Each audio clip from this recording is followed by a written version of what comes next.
Bonjour à tous, aujourd'hui on va parler de comment convaincre avec brio, c'est-à-dire comment en fait en tant que commercial vous pouvez pitcher votre offre de service ou de produit.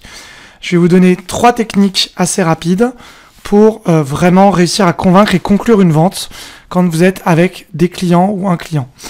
Avant ça, juste, je m'appelle Raphaël Diaz, je suis coach de dirigeants, j'accompagne les dirigeants, les cadres, les managers, directeurs à développer leur entreprise ou leur secteur sur les aspects commerciaux.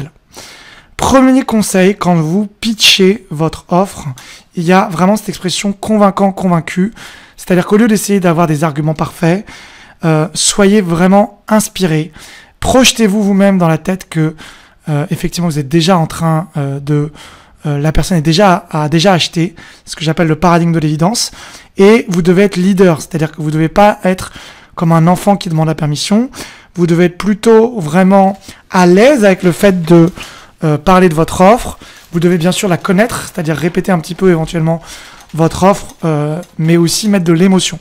Je dis souvent, il y a cerveau droit, cerveau gauche, vous devez convaincre, ça c'est le cerveau droit, avec des arguments tangibles, et vous devez influencer, ça c'est le cerveau gauche ou inverse, c'est-à-dire avec des arguments émotionnels. Après, si vous avez un rapport à l'argent difficile, vous aurez du mal sur la partie conclure. Donc le deuxième point, c'est vraiment quand on est sur la vente, effectivement, à la fin, quand vous êtes avec votre client et que vous l'invitez à acheter, de proposer à la personne de payer maintenant et de proposer au moins à minima la possibilité de le faire. Et ce qui est vraiment important en termes d'état d'esprit quand vous êtes au moment de ce qu'on appelle le closing, c'est-à-dire le paiement, c'est vraiment que vous ayez un état d'esprit détaché. Alors je sais que c'est encore une fois très compliqué, mais en gros vous devez vous focaliser davantage sur le fait que vous êtes encore une fois convaincu avec de l'assurance et avec de la directivité sur le fait que ce que vous proposez c'est génial.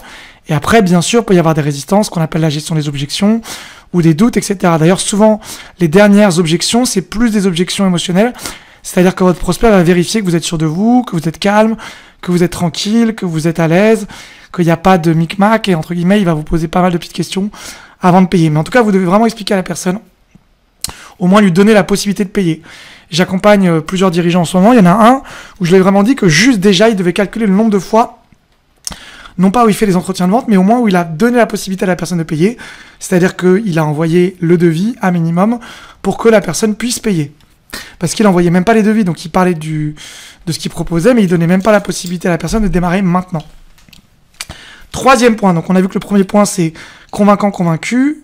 Le deuxième point c'est vraiment donner la possibilité de démarrer tout de suite et d'être dans un rapport à l'argent où vous êtes à l'aise de parler d'argent et de envoyer un devis.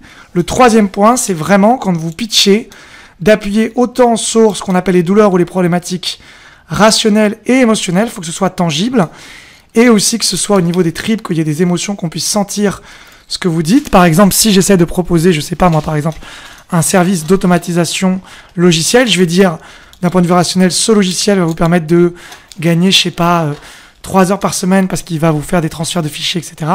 Et d'un point de vue émotionnel, je vais lui dire, vous aurez plus de temps libre, vous serez plus heureux, plus épanoui, plus détendu. Donc on appuie sur les deux. Et ensuite, on peut appuyer aussi sur les bénéfices rationnels et émotionnels. Donc les problématiques rationnelles et émotionnelles, ça va être par exemple émotionnel, vous êtes stressé, vous avez trop de travail, vous n'arrivez pas à avoir des logiciels qui connectent. Donc ça c'est le stress, c'est émotionnel, et le côté rationnel, c'est voilà les logiciels qui se connectent pas bien.